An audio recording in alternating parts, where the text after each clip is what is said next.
It's being recorded.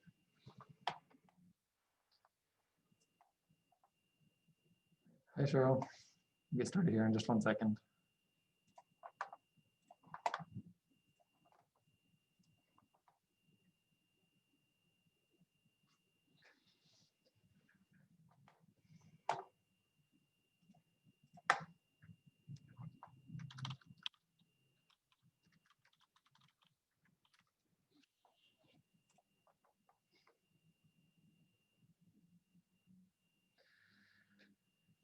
All right. Yes, it should alert us. Yeah. All right, so good to go. My name is Ian. I work here at the Portland State University Outdoor Program.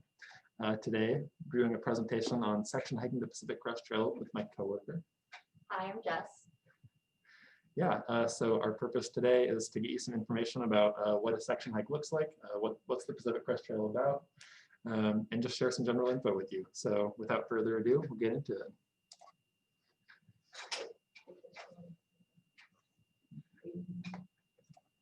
Just chat.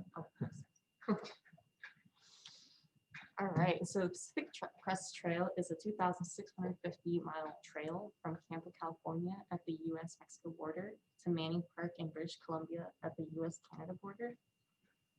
It goes through 25 national forests and 7 national parks. And people tend to usually complete it in 1 season, and that can vary. It can be up to between 4 and 6 months. There's people that are considered elite athletes that have done it in 2 months, which is pretty fast. And the Pacific Crest Trail is also one of the Triple Crown trails. And that includes, people like to hike the 3 main trails in the US, including Continental Divide Trail and the Appalachian Trail.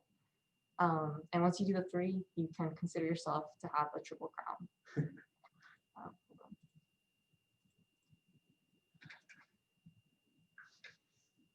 Sorry, Cheryl, just reading your comment. Glad you're here with us. All right, and so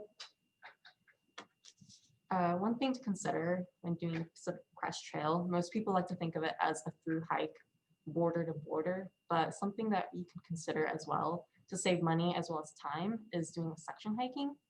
And it's essentially what it sounds like. Instead of doing the whole trail, you can do it in sections, and that can, depending on how you want to go about it, you can do it by state, or you can even divide up California, or start in North California and in middle of Oregon, kind of just essentially what works for you. And it's definitely a good choice to do if you can't afford the whole hike, which usually tends to run about, depending on the gear you have, $4,000 to $8,000. So section hiking is definitely a good alternative, good money saver. And later in the presentation, Ian will actually talk about his experience hiking Oregon section. Great. All right. Thanks a lot. And Cheryl, I just want to let you know that we saw your message. We're going to keep going through the presentation right now for the recording, but we'll be more than happy to go back to any slides and chat with any questions you two have later in the presentation or after the presentation. Either way, I'll send you a message about that later. So planning is one of the things that we're attempting to cover in this presentation. If not to help you understand all the things that you need to be on top of for planning, to at least get you a broad spectrum kind of understanding of all the factors that are involved. So first of all, there's location and timing that we're going to cover. And these two are a little bit related because certain parts of the trail are sort of off limits at different parts of the year due to drought or snow. And so if you have a specific location that you want to go to, you may not be able to do it at all times, or if you only have a certain time available, you may have to pick a certain location. So we'll get to that in one moment. Food and supplies, there's a lot of information to know about that, especially if you haven't covered that information before. Basically various ways to get food to yourself. As far as tools, resources, and miscellaneous gear go, we're going to really be talking about navigational equipment today. And after that, some permit info and transportation stuff. Pretty quick, straightforward. All right, so the first thing, when, the timing element. So the main things, like I mentioned, that we're trying to avoid with our timing are snow cover and drought. That snow cover can be, statewide big thing, or just on a peak that's in your way. So that can be fairly inconvenient, fairly late into the season, something to watch out for. And a couple of timing things that were posted on the Pacific Crest Trail Association site. For people that are northbound on the trail, so headed south to north, that's late April to late September. And for those going north to south, that's June through October. So kind of any time in the middle there is available for you as a section hiker hiking somewhere in between. I really recommend checking snow cover maps because this stuff can be unpredictable. You can find groups on Facebook that have information about this. Satellite maps will show you where there's snow. Just looking around online, you can find a lot of information, but snow is going to be your main thing, essentially north of maybe the middle of Oregon. And then south of that line, you really have to watch out for drought coming on later in the year because that can make your trip really difficult. Other factors to consider, not as important. Mosquitoes can be really bad through June and July. They can totally ruin your trip if you're not prepared for them. So making sure if you're in mosquito season to bring a mosquito net leggings maybe even. Rain and hot cold temperatures are a big deal as well. Rain can, you can have a fine trip in the rain or you can be underprepared for it. So it's all about being prepared for these elements that you're meeting. Yeah, and so by choosing your timing effectively, basically, you can avoid the bad weather and find good weather for most of the time, which isn't an option that thru hikers usually have. So I would recommend doing that if you have the time budget to do so. Without further ado, move it on to the next slide. Sorry, we don't have great chairs. So the next element is location.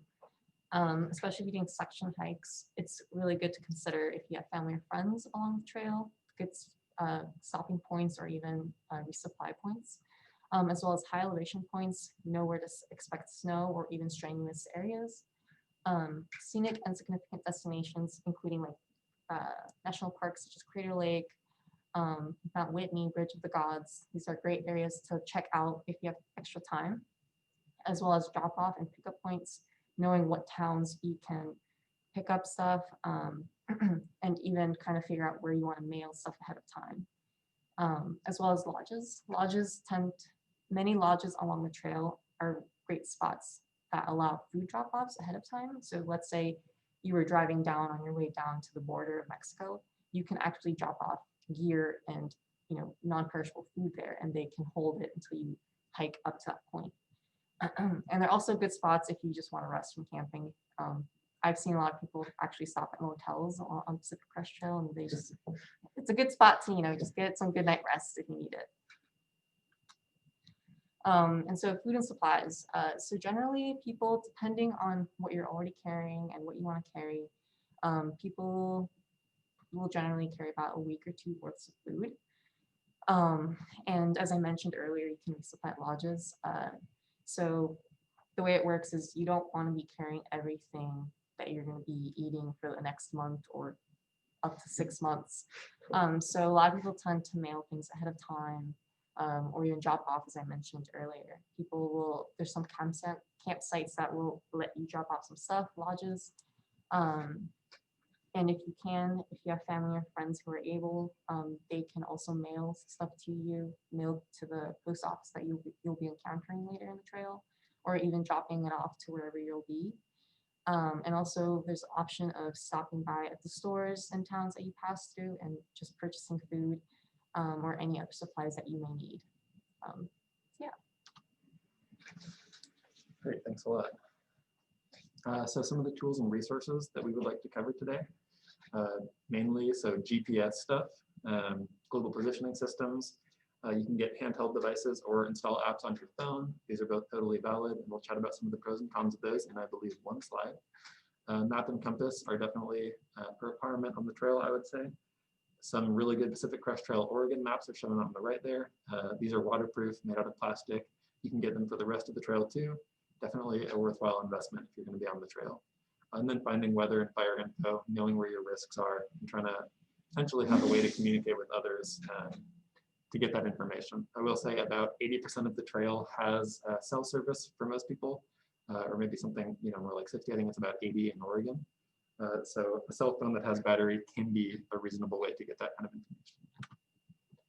So as for the pros and cons, you can read them here, and you can pause the recording if you're watching a recording.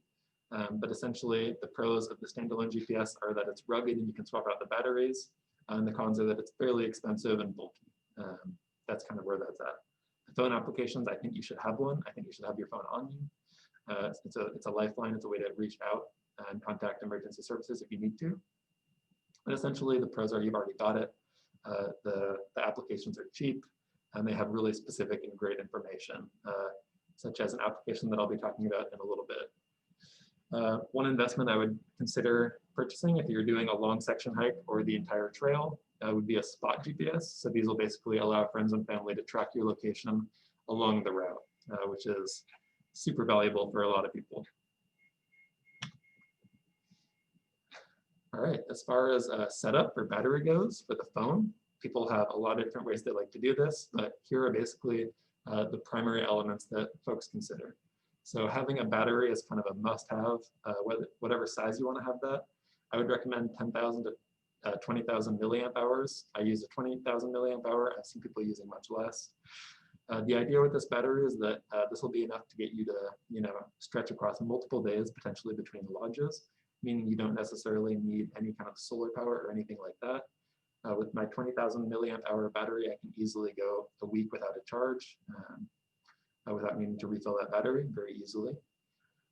And then people like to use a solar charging system. So having a solar pack like the one that you see here, or a solar panel on your pack rather, essentially charging your battery throughout the day and using your battery to charge your phone overnight. That's a really common and popular option. So that's definitely available, and the products do exist to make that happen.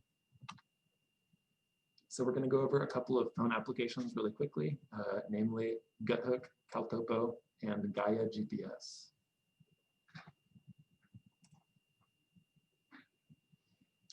So GutHook, this is the one that I think is maybe the most important to talk about for especially the Pacific Crest Trail and some of the other big trails in the United States. So GutHook has some really specific information for folks that are on the trail, including waypoints that show where there are water sources like streams and rivers, tent sites, and how many tents can fit in those sites, lodges, water stashes, and comments. The comments are super critical because essentially water sources over time will dry out or they will be flowing. And so these comments can give you kind of an up-to-date, time-sensitive information as to whether there's still water flowing there at the time that you're there, which can be just, even life-saving information, super valuable. This application is highly tailored toward exactly what you're doing. I would definitely recommend getting GutHook and using that if you are going to be doing any kind of section hiking on any of these trails, because the amount of information you see here in this picture, here you can see the Timberline Lodge. This is where I started my trail, my trip. You can see the lodge, tent sites are here, a couple of different waypoints here. You could click on those and find information about them, and water sources as well. So really great application. Most people on the trail are using this. It's probably the primary application that's being used. I would highly recommend it. And then Caltopo is a really powerful application as well. Caltopo is essentially always has been a website on the computer that you can use. It's great for calculating distance, finding routes. It's got trails on there. Things it's not as good at is finding water sources. I suppose, cabins, stuff like that, lodges, things like that aren't quite as prevalent on here. And it's not quite as heavily developed for phones as GutHook is. So it's a good application. I would recommend using it for your planning, but having GutHook as well. And with that, I'm going to send a quick chat to a participant and then hand it over to Jess. Just give me one moment, sorry.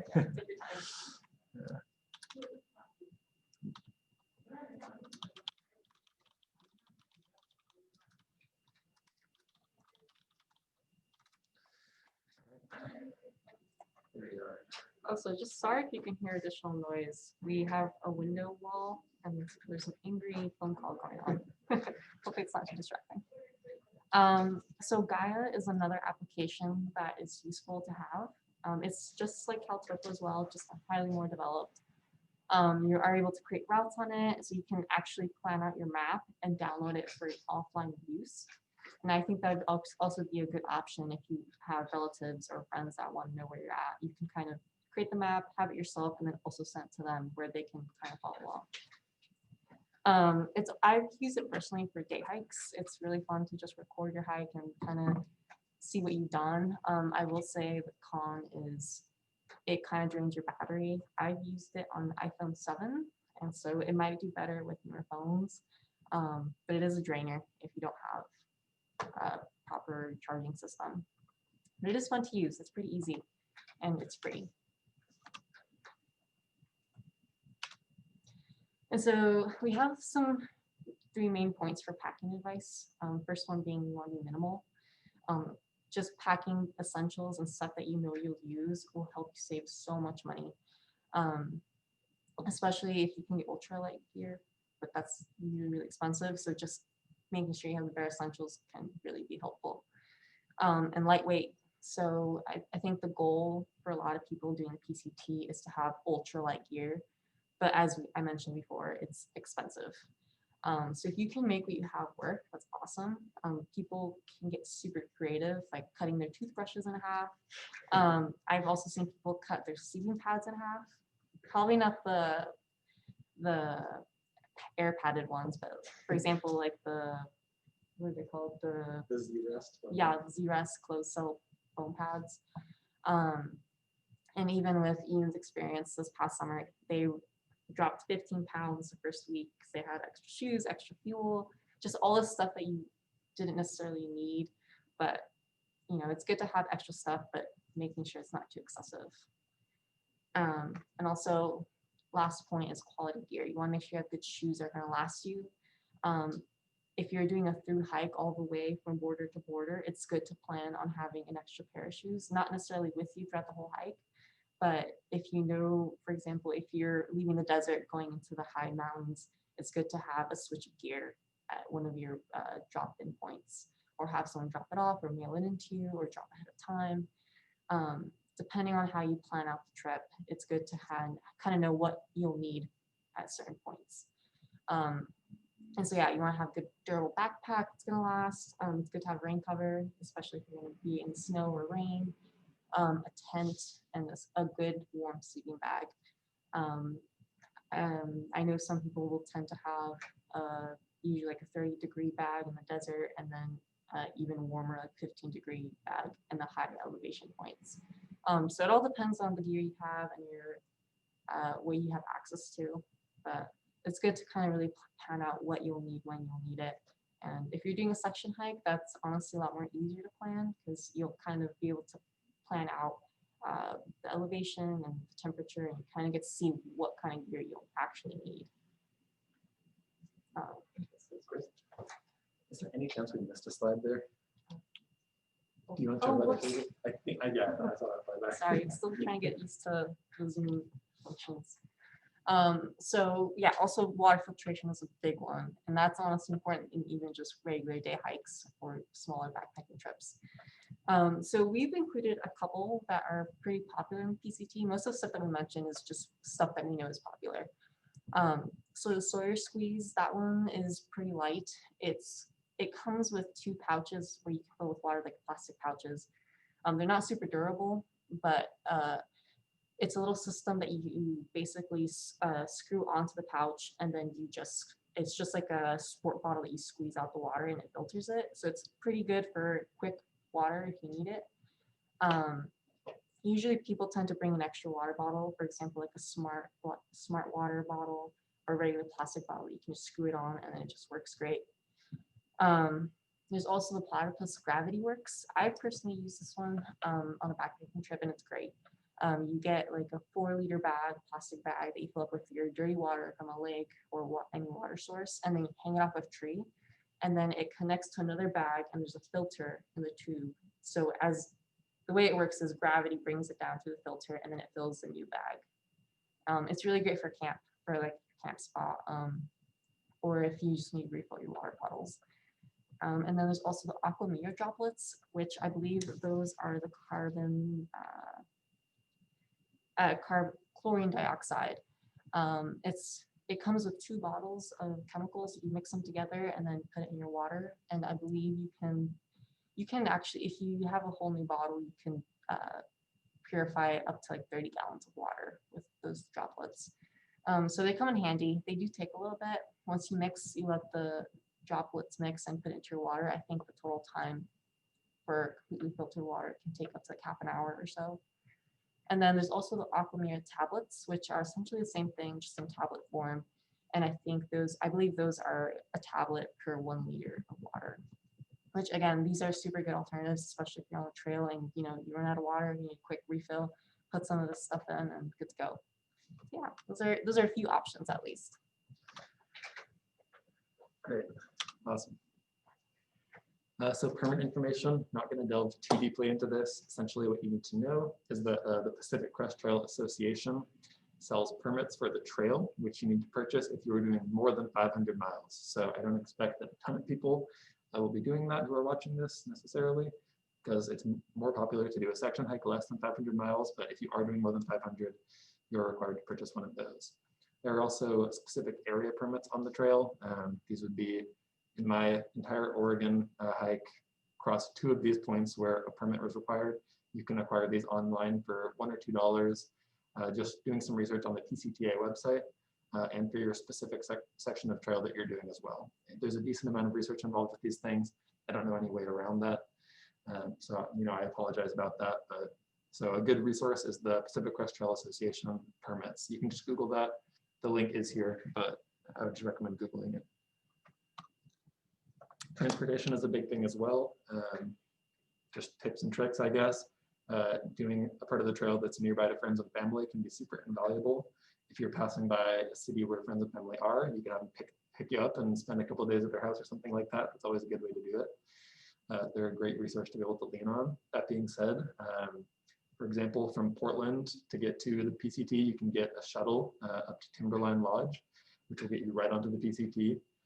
You could take a bus down to Ashland or Medford and then go to Ashland from there.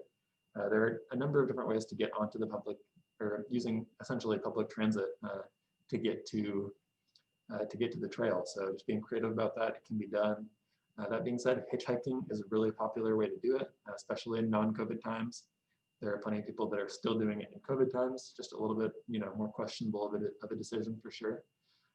So trying to, thinking about your transportation situation when you're planning can be an important facet to consider. So yeah, with that being said, in times of COVID, things are a little different out on the trails. So if you're planning on doing it within the next 2021 season, it's important to be considerate of towns and knowing what's going to be available ahead of time.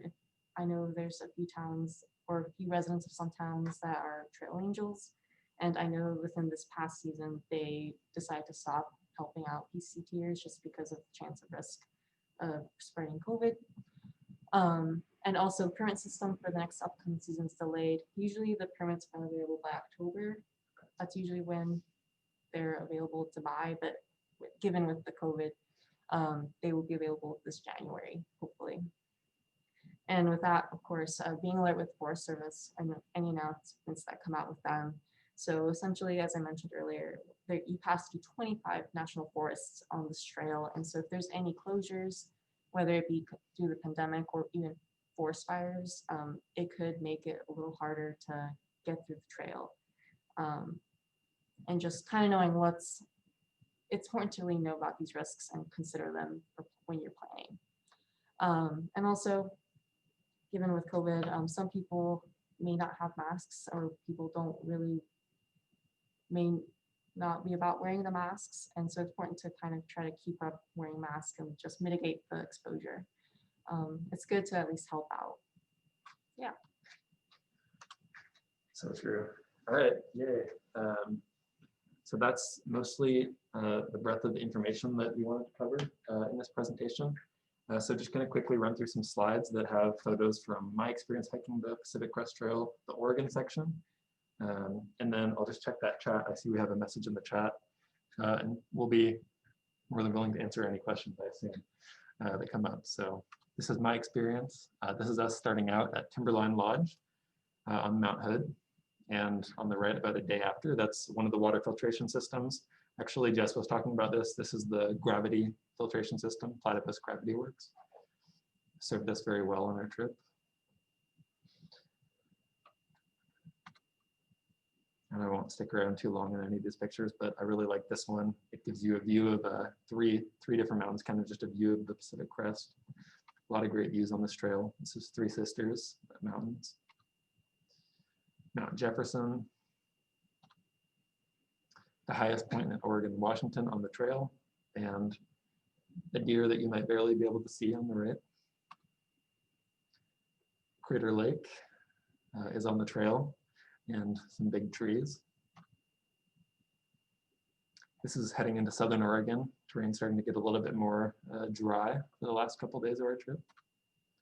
And we finished in Ashland, so that's a picture of our gross feet, sorry. And here are some of the resources. So yeah, that brings us to the end of the presentation. We'll keep recording this, check in chat and answer any questions that you might have. Oh, hi Bailey.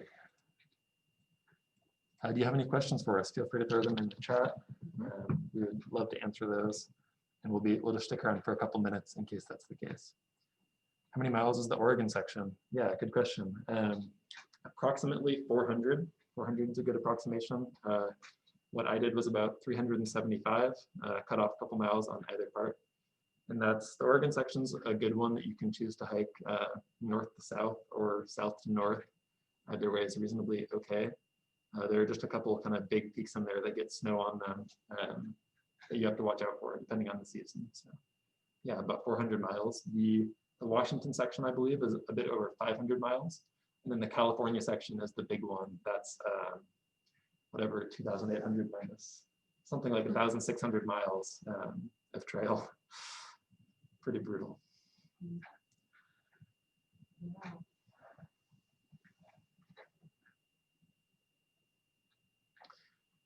Great question. Yeah, so for our hike, that took us, I believe, 23 days total, 22 days of hiking. When we started on the trail, we were managing about 15 miles per day. And that was really hard, very taxing on the body. And then by the end, we'd gotten ourselves up to doing 20 miles per day every day.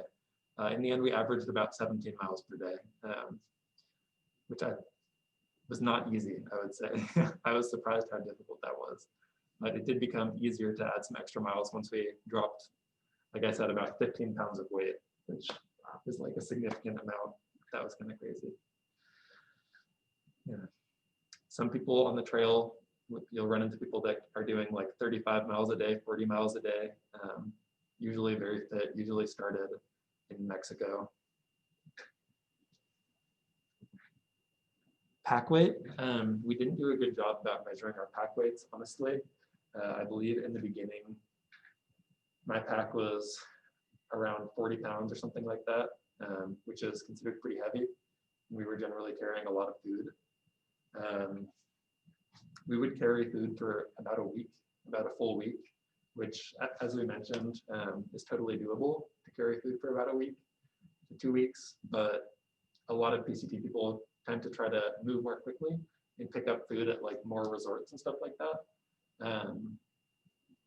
Just so that they're lighter, you know, their packs are like 20 pounds or something crazy like that, because they've got super expensive gear and nothing that they don't need. Yeah, we were actually traveling pretty heavy compared to a lot of people out there, I would say, even after dropping that weight. Probably getting it down to like 30, 35, something like that, on average, with the food average, you know.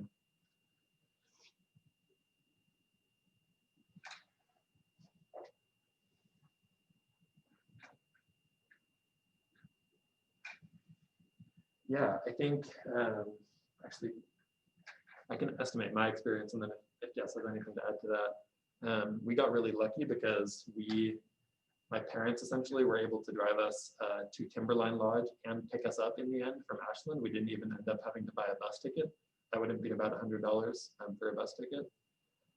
So essentially, the cost for us was, since we had gear, you know, a little bit of new gear, maybe $100 to $200 of new gear for 2 people, split between 2 people, $50 of gas money, and about $100 to $200 worth of food, you know, Cliff Bars, stuff like that. I think one highlight of one of the slides from earlier is that as far as if you need to purchase some new equipment, my recommendation would be to focus on getting quality equipment for your footwear, backpack, tent, and sleeping bag, those really big things, and then trying to save your money on, you know, additional things. Like you can really spend a ton of money going to REI and being like, I want like, you know, a bowl and a spork and a mug and like a bandana and like all this stuff that, you know, the prices of that stuff add up. And my advice would be to, you know, have the stuff that you need for sure. Try to get the stuff that isn't really important, like not one of these 4 things. Try to get that cheaply somehow. That would be my advice on that. I don't know. Yeah. Well, I haven't hiked it myself, and probably not for a while, but my boyfriend, he's planning on hiking it hopefully next summer. And he's planning on doing the whole trip itself, and he's definitely spent a ton of money, him and his friends. But they're also going for like the really ultralight, really nice stuff. So it's something that can add up really quick. But like Ian said, just planning it out and, you know, definitely look at your options and read reviews, see what works best. Something that I've done is also just read what's the best, you know, sleeping bag for the PCT, and you can kind of look at the list. And they tend to have varying prices on those too, just as an example. Did you have an estimate earlier? You gave an estimate for about how much it costs? Yeah, I think for the whole PCT, they recommended to have like 4,000 to 8,000 saved up. And I think that includes gear, transportation, and anything else that might be crucial on the trip. But if you can get a ride out to the PCT, like it's your starting point or anything like that, that would definitely help a lot. At least that's what I'm planning. Hopefully gonna drive him down to the border. Right. Yeah, that'll save a lot of money. Yeah, but we'll see with COVID. I think another cost that really varies for people is like, you know, if you're eating mountain house meals for every dinner and expensive like oat bars for, you know, breakfast and lunch and stuff, you can easily spend $20 a day on food, honestly, per person. Whereas if you choose to eat, you know, instant oatmeal and rice and dehydrated refried beans, I specifically recommend the dehydrated refried beans. You can eat very cheaply and end up spending very little money on food on the trail. Obviously not quite as convenient as the mountain house, so you know, if that's how you want to spend your money, totally valid decision. But that can be, I think, a big factor. You know, Jess said 4,000 to 8,000. It's like, how fancy of beer do you want? What kind of food do you want to be eating? You can really have a big impact on the cost with your decisions. So. And you can also be really extreme in your practices. For example, you can do cold soaks, which is literally what it sounds like. You oat your oatmeal instead of getting hot water, you know, having it ready to go instantly. You can soak it for a couple hours in just cold water, room temperature water, and then it's ready to eat in a couple hours. It sounds kind of gross, but you know, you can be as extreme as you want, or you know, if you really want to save money on the fuel or the weight as well. And if you haven't heard of cold soaking before, I would look it up. It's interesting because it doesn't just apply to oatmeal. People will cold soak their rice, their you know, beans, their mashed potatoes, whatever. Yeah. Maybe gross, maybe.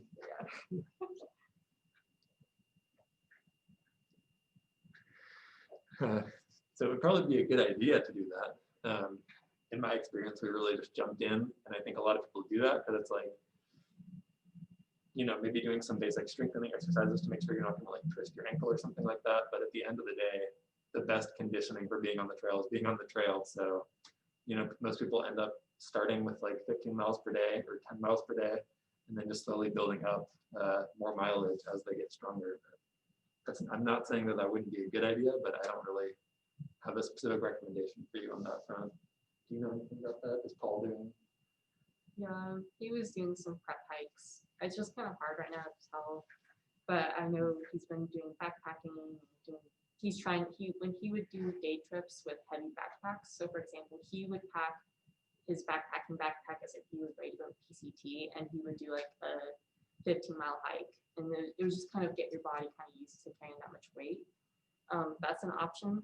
Or even as you mentioned, just have random weights in your backpack. I tried it and I just put books and I put a bunch of like clothes and like a bunch of random gear because I didn't have time to actually pack it. And so it was just more of just a weight training out on the trail. And we went to like a local park where there's trail runners and people from the city, and they're looking at us like, what's happening? So you can get creative with your training. It's pretty fun.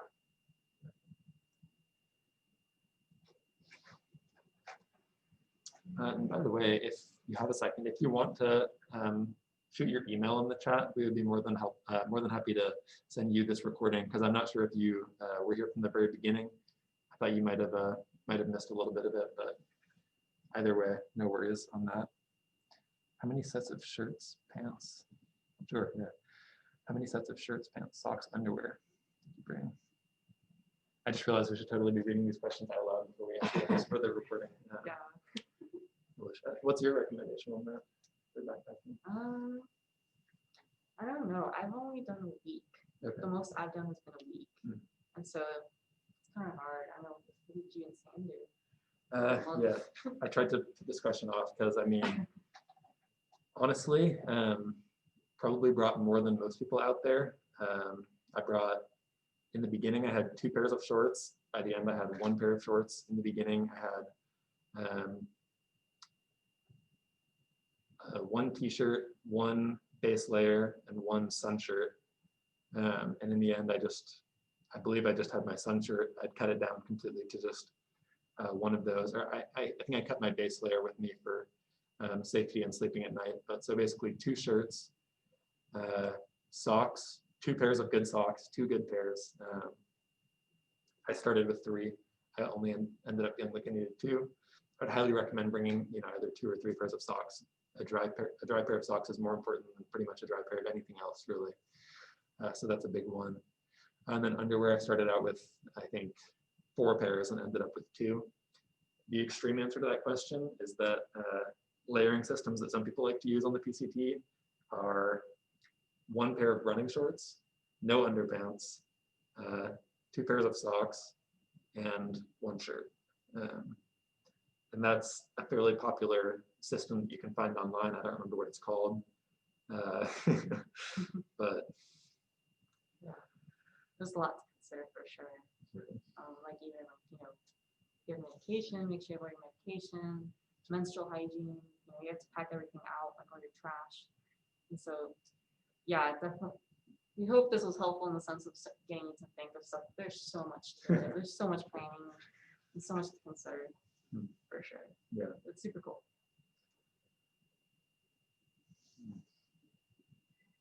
In terms of other layers, I had my base layer, so a warm long sleeve, and then a rain jacket. At some point, my hiking partner ditched the rain jacket, actually, not recommended, in favor of a plastic bag, since we had never seen rain. We did end up getting caught in 1 thunderstorm, and the plastic bag worked fine. It was great. That was really funny, actually. It was hail and stuff. But yeah, so rain pants too are a good idea depending on the season, but definitely season dependent too. What season did we do? We went during early July through August, early August, I believe, sort of, in that range. One advantage to pushing it back further, which we were not able to do just due to life circumstances, is that you would get less mosquitoes than us. We got kind of bombarded by mosquitoes at some points, definitely using a little bit more DEET than anyone usually wants to use on their body. And we fortunately were able to pick up some mosquito nets at a lodge, which those were like total lifesavers. Would definitely recommend a mosquito net, but basically if you can push it back to like August to September maybe, or even like a little bit later than that, you might start dealing with less hot weather and less mosquitoes as a result of that. So that's definitely something to consider. That being said, doing it too much earlier than that is difficult because of snow cover. So even at that time of year, we had a lot of snow on the trail at certain points. Not an impossible amount, but a significant amount. So especially for Oregon, I would recommend maybe doing it during August. I would say that might be the ideal, or a little bit, starting at least later in July. That would be my recommendation. It does vary depending on where you are though. For example, this year, a lot of people that we met on the trail started up in Washington State. And Washington State this season just had an incredibly late snow, essentially. So snow is just on the trail well beyond when people would normally be starting. So it's just, monitoring those things. And we ran into people on the trail who did over 100 miles in snow, which is just like insane, But yeah, mosquitoes are something to consider. You should consider once you're getting further south, drought is a serious issue. We were starting, this was kind of a bit of a dry year, but it was starting to become fairly dry in Southern Oregon by the time we got there in early August. So with that recommendation that I gave you of starting a little bit later, I would recommend going north. So starting, if you're doing Oregon, for example, starting near the south border, near Ashland, and heading north because it just gets drier the further south you go. So by doing that, you avoid that dry time. And that can be a little bit dangerous. That can be one of the risks of the trail. That would be my recommendation. So,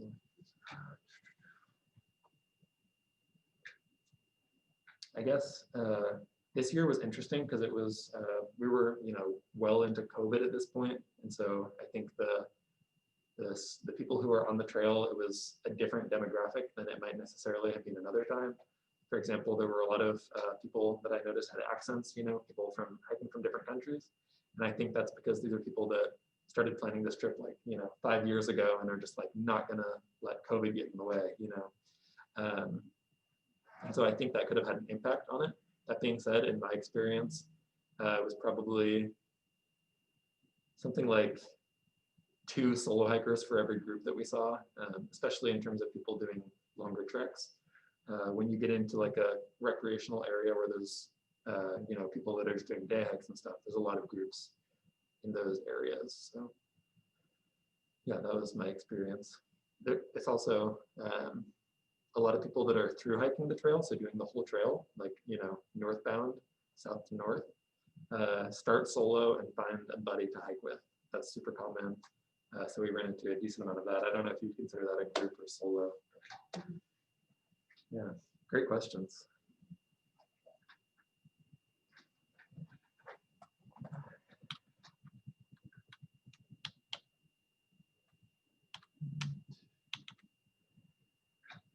I would say getting to this view. So this view is on Jefferson Park Ridge, which you can find on maps. And essentially, the side of the ridge that's behind us here is just totally covered in snow at this point when we did it. And so this was the one time that we just really had to we didn't have micro spikes for the bottom of our shoes or crampons. We just had to take our way up this snow field up maybe a quarter of a mile or a third of a mile uphill, and then we were just rewarded with this view of Mount Jefferson. You can see some of those pools of just crystal blue water down here, and this is Jefferson Park that you're looking at. In my opinion, one of the greatest gems of Oregon as far as I can tell. I don't know if you ever visited, I would highly recommend it. And then Crater Lake. I had never seen Crater Lake before personally, so mind blown, of course. We decided to hike the rim trail. So there's 2 options at Crater Lake. You can hike the rim trail, or you can go around and hike the Pacific Crest Trail. They both go to the same place, but the rim trail is basically just super duper up and down. That was kind of really difficult, but I pulled this up as the coolest thing because I found out afterward that we were here at the same day as a close friend of mine. On their Instagram, I saw the post, so figured out that they were there at the exact same time, which I thought was super cool. Bummed that we didn't see them, but that was kind of a cool part of the adventure. Just there's so many neat things on there. What did I ever do with your hike? What do you think? Would you ever do with your hike? I want to. Yeah. But I feel like I definitely want to try the section hike, or even a very long backpacking trip before I considered it. Sure. But yeah, a lot of people do it. Yeah. For my part, being out there for 3 weeks was a lot to me. By the end, I was it was weird because like at about a week in, I was like, wow, this is crazy. I can't believe I'm out here for this long. 2 weeks in, I kind of felt the same. And by the time I got to 3 weeks and had to go back to my normal life, I was sad. And so I think, you know, sitting here now in the city, living my normal life, it's like considering doing a through hike sounds, it's like a difficult, big challenge task thing, but it's a little bit different once you get out there and that's just your life, you know. I understand the appeal of that, and I think I could see myself being in a place in my life where I chose to do that in the future. Not right now, but I could see myself doing a through hike somewhere. Wow, my stomach is going crazy.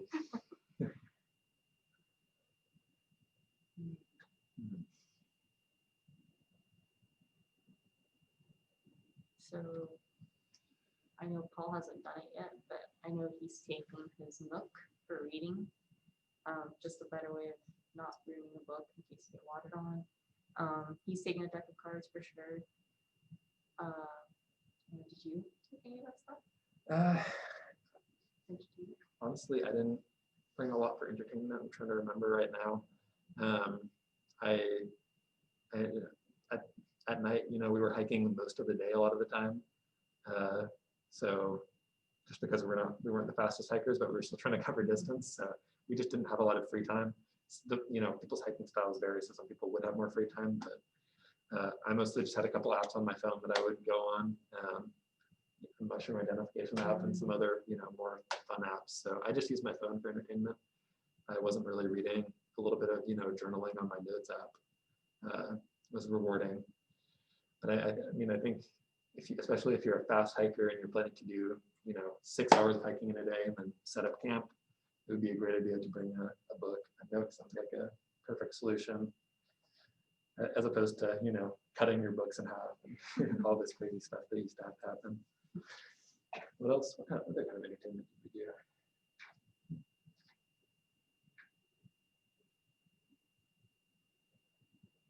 Yeah, not a lot of time for that in my experience, but makes sense. Right? Deck of cards, yeah. I just remember being tired a lot of the times.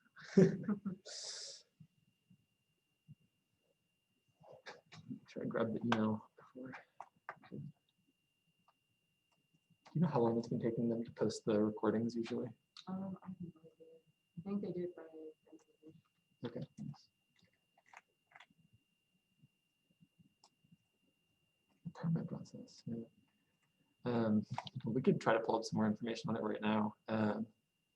I believe it's a lottery process, except it's not a super exclusive thing. I think you've got a good odds of getting the permit.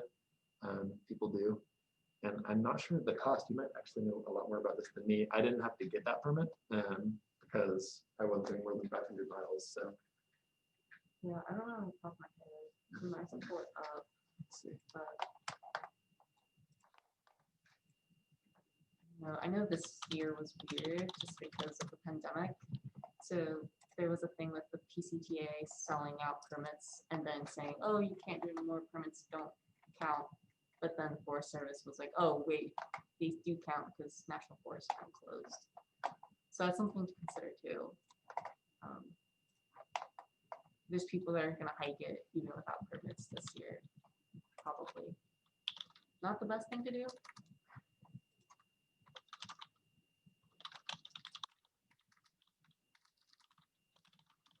I have this bar here that is in the way all the time.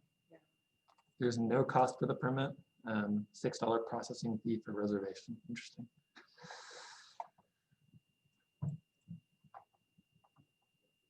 Yeah, so the permits are free. That being said, some of the smaller permits along the trail. Let's see.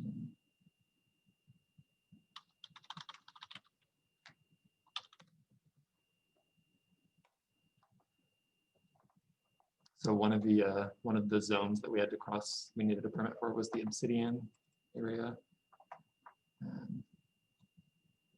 Interesting. So I guess we can't see what it costs right now, but I mean, these should be in the order of you know, $5 or something like that. Not really, not permits are not meant to be a cost prohibitive thing. Here's another view of Jefferson. It's just honestly, more than anything else, I found it to be kind of annoying to have to keep track of. Kind of a bother. But did run into some rangers on the trail, never in the actual permit zones, fortunately. We even had to go through one of the permit zones without a permit because we didn't know about it in time until we were actually there. There were some new permit things this year, but we didn't get caught, so hallelujah. But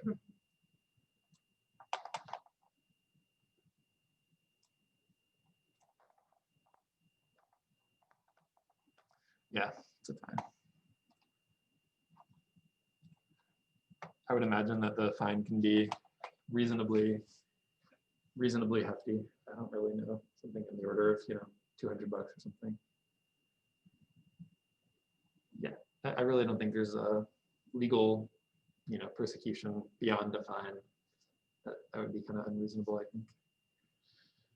I don't know what they would do anyway. No. Haul you off on a horse or something, arrest you.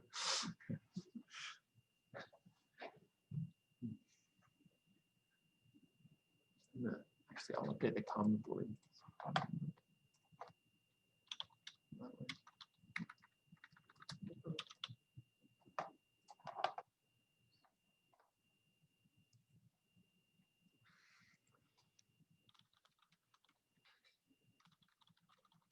Yeah, thank you for stopping by. If you have any more questions, just email us at odp@pdx.edu. Yeah. Yeah. If there's any more questions, we'd be happy to answer. Your questions have been awesome, by the way. Yeah. You've added a lot of value to the recording, the presentation. So appreciate it.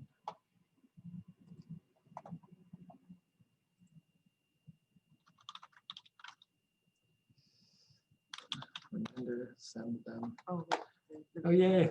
We get to say hi. hi. Hey, good to see you. Are you planning on doing a trip? Thinking about it? Not, she's not. I'm not planning one imminently, but I will do it in my life. I'm sorry, our volume's really low. This is my fault. Oh. Oh, wow, that's All right, really we should be able to hear you now.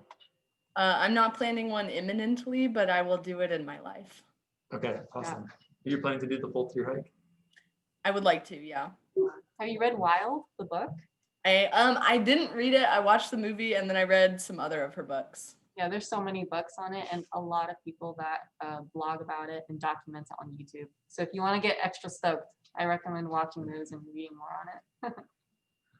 We have a friend who attempted it in retirement, and I don't know, maybe waited too long. He was like, oh, you have to do through, it won't count if you do it in sections. And then he didn't make it all the way on the through, because I think on the PCT, he got kicked off because of a fire or weather. And then he went to try and do the Appalachian hike, and he didn't finish that one because of a tendonitis. So I said, don't do the through hike, just do the section hike. No, it doesn't count that way. So It can count if you want to. yeah, right? So it depends on the person. The Appalachian Trail, I'm not surprised you got tendonitis on there. It's kind of, I hear it's very steep. It's basically like the PCT, they go around the mountains, but on the Appalachian, they go right over the biggest range, like 27 of 30. They just go right over them. Crazy trail. Yeah. PCT's friendlier.